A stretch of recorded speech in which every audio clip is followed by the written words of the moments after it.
حضور صلی اللہ علیہ وسلم نے فرمایا میری امت پر بھی وہ تمام حالات وارد ہو کر رہیں گے جو بنی اسرائیل پر آئے، بالکل ایسے ہی جیسے کہ ایک جوڑے کی دو جوتیاں ایک دوسرے کے مشابہ ہوتی ہیں۔ اس حدیث نے ایک دم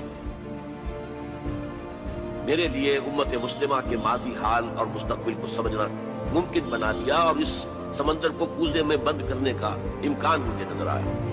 جو نبی اکرم صلی اللہ علیہ وسلم نے دو اعتبارات سے مشابہت کا ذکر کیا ہے، موجودہ امت مسلمہ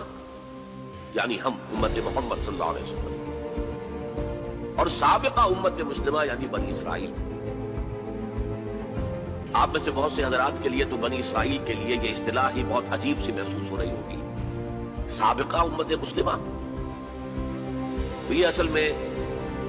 ہماری ناواقفیت کی وجہ سے ہے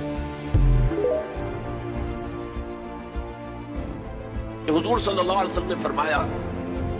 میری امت پر بھی وہ تمام حالات وارد ہو کر رہیں گے جو بنی اسرائیل پر آئے، بالکل ایسے ہی جیسے کہ ایک جوڑے کی دو جوتیاں ایک دوسرے کے مشابہ ہوتی ہیں۔ اس حدیث نے ایک دم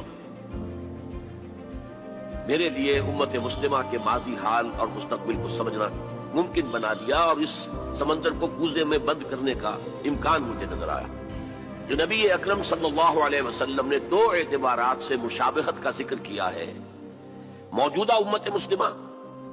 یعنی ہم امت محمد صلی اللہ علیہ وسلم، اور سابقہ امت مسلمہ یعنی بنی اسرائیل۔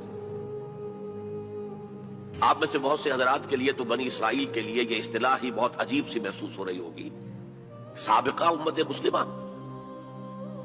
یہ اصل میں ہماری ناواقفیت کی وجہ سے ہے